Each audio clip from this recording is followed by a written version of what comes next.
Contact extraterrestre avec la planète Ira-Mialuka. Vidéo exposant en résumé le contact extraterrestre avec Ira-Mialuka, dont le contenu complet est à retrouver dans un article écrit du site contactstellaire.fr.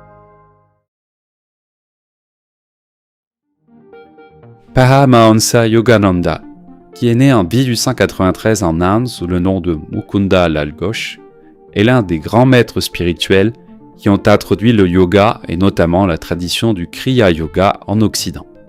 Formé en Inde auprès de maîtres de la lignée du Kriya Yoga, il part aux États-Unis dans les années 1920, où il fonde la Self-Realization Fellowship et enseigne à des milliers de disciples. Son livre, Autobiographie d'un yogi, devient un ouvrage mondialement connu, traduit dans de nombreuses langues et lu par des millions de personnes. Mystique reconnu et enseignant spirituel, Yogananda ne se présente ni comme écrivain de fiction ni comme enquêteur, mais comme le témoin direct d'expériences vécues. La figure centrale de l'expérience de contact dont il est ici question est son ancien maître spirituel appelé Sri Yukteswar Giri, né en 1855 en Inde sous le nom de Priya Nadkarar.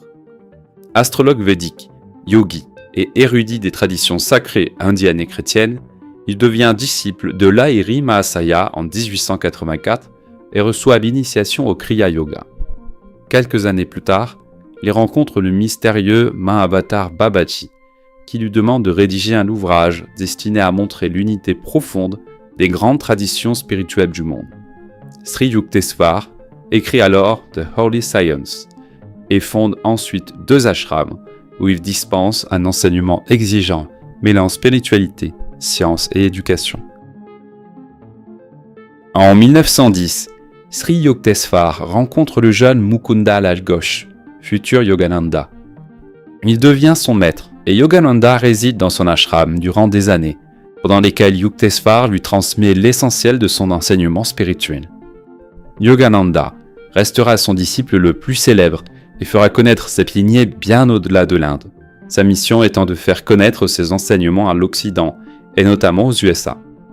Le 9 mars 1936, Sri Yukteswar quitte volontairement son corps physique à Puri en entrant dans l'état de Mahasamadhi, une forme de départ conscient dans la mort pratiquée par certains grands maîtres spirituels indiens. Yogananda alla en voyage, de peu assister son maître dans ses derniers instants, ce qu'il regrettera profondément et le laissera attristé. Il participera cependant à ses funérailles. 3 mois après le décès de Sri Yukteswar, le 19 juin 1936 à 15h, Yogananda, qui est à Bombay pour dispenser des enseignements sur plusieurs jours, se trouve seul dans sa chambre d'hôtel à Bombay lorsqu'une lumière inhabituelle envahit soudainement la pièce. Quelques jours auparavant, il avait déjà vu depuis cette même chambre d'hôtel une vision lumineuse du dieu Krishna au-dessus d'un immeuble situé face à sa fenêtre, comme une annonce silencieuse de l'événement à venir. Cette fois, les contours matériels de la chambre semblent se dissoudre et l'espace prend l'apparence d'un lieu situé entre 2 réalités. C'est alors que Sri Yukteswar apparaît devant lui. L'apparition est entièrement physique et tangible. Yogananda se précipite vers son ancien maître dont il était en deuil et le serre dans ses bras comme s'il était revenu vivant devant lui, dans une joie immense de le revoir. Un moment d'émotion fort a lieu entre les 2 hommes. Sri Yukteswar lui explique qu'après sa mort physique, il a été envoyé sur Ira-Mialuka, un monde astral, où il guide désormais des âmes évoluées vers des plans d'existence encore supérieurs. Leur échange se déroule dans un état de parfaite conscience, sans rêve ni transe pour Yogananda. Pendant toute la rencontre, la chambre d'hôtel semble devenir un point de contact entre la Terre et un autre plan de réalité. Sri Yukteswar affirme avoir densifié son corps astral afin de devenir visible pour son disciple. Yukteswar décrit Ira-Mialuka comme une planète astrale appartenant aux sphères supérieures du monde subtil. Les paysages y sont d'une beauté éclatante, baignés par des soleils et des lunes lumineux, dont des clairs rappellent des aurores boréales. Le climat y reste dans un printemps permanent, sans chaleur ni froid extrême. Les pluies peuvent prendre des couleurs multiples. Les rivières et les lacs présentent des reflets irisés, et l'ensemble du monde apparaît pur, harmonieux et parfaitement ordonné. Selon lui, il n'existe sur cette planète ni région stérile, ni maladie, ni microbes, ni créatures nuisibles comme les serpents ou les insectoterrestres. C'est un monde peuplé d'une immense diversité de formes de vie astrale. Animaux, poissons, fées, sirènes, gnomes, demi-dieux et autres êtres subtils proches des créatures de mythologie terrestre. Dans cet univers, les formes physiques ne sont pas fixes comme sur Terre, car la matière répond directement à la conscience. Certaines fleurs, créatures ou animaux dotés d'une conscience élevée peuvent ainsi adopter temporairement une apparence humaine afin de communiquer ou d'interagir, la forme devenant un simple moyen d'expression librement modelé par la volonté.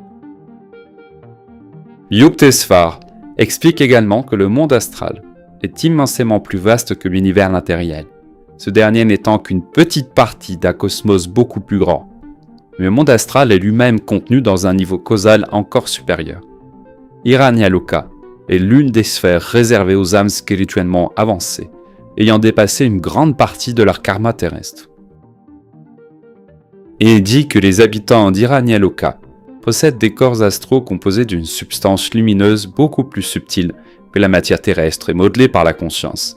Leur apparence peut être modifiée à volonté et conserve généralement l'aspect de la jeunesse, car ils ne connaissent ni maladie, ni vieillissement, ni dégénérescence physique. Mais les blessures peuvent être guéries instantanément par la volonté. Sri Yukteswar explique avoir repris l'apparence qu'il avait sur Terre, afin que Yogananda puisse le reconnaître. Les habitants créent également leurs vêtements directement par la pensée, à partir de la substance astrale. Leur perception ne dépend pas des organes physiques habituels. Chaque partie de leur corps agit comme un centre sensoriel, et ils perçoivent le monde directement par la conscience. Ils disposent aussi d'un troisième œil ouvert et communiquent autant par transmission mentale que par la parole. Les habitants n'y naissent pas biologiquement. Ils apparaissent dans ce monde après leur mort terrestre lorsqu'ils ont atteint un niveau spirituel suffisamment élevé, et les regroupements familiaux se forment selon des affinités vibratoires et karmiques plutôt que par lien biologique. Dans ce monde, la matière répond immédiatement à l'intention. Les habitants peuvent matérialiser ou dissoudre leur corps, se déplacer par lévitation, téléportation ou simple volonté, et utilisent pour les voyages entre planètes astrales des véhicules constitués de lumière vibratoire. La société d'Hiranyaloka ne fonctionne ni sur la domination, ni sur la compétition. La sagesse et le niveau de conscience déterminent naturellement la place de chacun.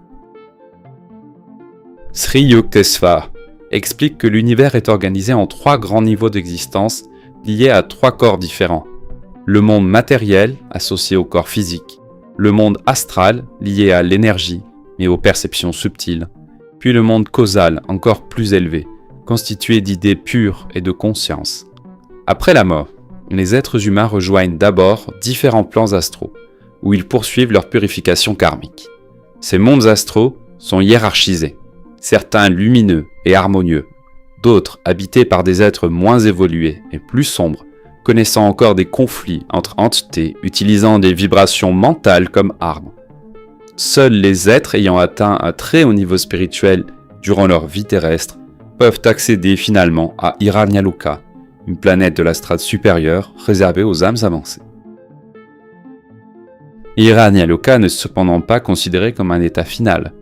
Sri Yukteswar explique que les âmes qui y résident poursuivent encore leur évolution spirituelle avant d'accéder au monde causal, décrit comme un niveau d'existence encore plus subtil, où la conscience se rapproche progressivement de son unité avec l'absolu. Yukteswar dit que la matière astrale n'est pas composée d'atomes mais de biotrons, des unités d'énergie consciente directement reliées à la volonté et à l'esprit. Dans cet univers, toute forme peut être créée ou transformée instantanément par la pensée. Les paysages, les objets et même les arbres répondent directement à l'intention consciente des habitants. Il explique à Yogananda que la mort n'est pas une fin mais un passage vers d'autres niveaux d'existence, où l'âme poursuit son évolution. Il affirme que son propre départ du monde terrestre correspondait à une transition vers une mission supérieure, consistant désormais à guider les âmes proches de leur libération spirituelle finale. et annonce à Yogananda qu'il le rejoindra un jour avec ses disciples, lorsque leur tâche sur Terre sera achevée. Il enseigne également que les liens d'amour véritables ne disparaissent jamais. Les êtres qui se sont profondément aimés se reconnaissent et se retrouvent naturellement dans les mondes astraux après la mort. Selon Yukteswar, la divinité se manifeste sous des formes différentes, selon la sensibilité spirituelle de chacun. Présence maternelle, figure paternelle, forme christique ou de Krishna, ou simple lumière infinie. Dans les plans supérieurs, Dieu peut même apparaître directement lors de rassemblements d'êtres spirituellement avancés. Sri Yukteswar insiste cependant sur le fait que le véritable objectif n'est pas la recherche de phénomènes extraordinaires, mais la transformation intérieure de l'âme. Hiranyaloka n'est pas présenté comme un paradis définitif, mais comme une étape d'apprentissage et de purification, précédant l'accès au monde causal, puis à des états encore plus élevés, où l'individualité finit par se dissoudre dans une conscience universelle unique. Sri Yukteswar finit par annoncer à Yogananda que c'est le moment de le quitter. Il lui dit qu'il pourra désormais revenir chaque fois que son disciple atteindra l'état spirituel suprême du Nirvikalpa Samadhi et l'appellera consciemment. Le Nirvikalpa Samadhi est un état avancé d'absorption et d'union dans le divin en tout instant, avec ressenti de bonheur et de paix infinie, tout en vaquant dans les occupations du monde. Yukteswar explique que seuls les terriens ayant atteint cet état pourront aller vivre ensuite sur Hiranyaloka après leur mort. Les terriens moins avancés iront seulement sur un lieu de l'astral terrestre, où ils épuiseront l'énergie astrale restante avant d'être appelés à se réincarner sur Terre. Alors que Yogananda le tient encore dans ses bras, le corps lumineux de son maître commence progressivement à se dissoudre, jusqu'à disparaître entièrement de sa vue. Une voix résonne alors autour de lui, lui demandant de révéler au monde que ceux qui réalisent profondément que l'univers terrestre n'est qu'un rêve divin peuvent accéder à Hiranyaloka et y retrouver Sri Yukteswar vivant dans un corps semblable à celui qu'il possédait sur Terre. Après cette disparition, toute la souffrance liée à la mort de son être disparaît complètement. Yogananda ressent une immense vague de paix et d'extase spirituelle traverser son être. Dans cet état de conscience transformé, il voit défiler devant lui les scènes de ses anciennes incarnations et sent que les conséquences karmiques de son passé se dissolvent dans la lumière spirituelle laissée par la visite de Sri Yukteswar. Puis, lentement, la lumière se retire. Les murs de la chambre reprennent leur apparence normale et Yogananda se retrouve seul, profondément transformé par cette expérience qu'il considère comme une rencontre réelle avec une civilisation non terrestre subtile. Si vous êtes intéressé à en savoir plus, un article complet dont est issue cette vidéo résumée est à retrouver sur le site contactstellaire.fr, où vous trouverez le lien vers l'article dans le descriptif attaché à cette vidéo.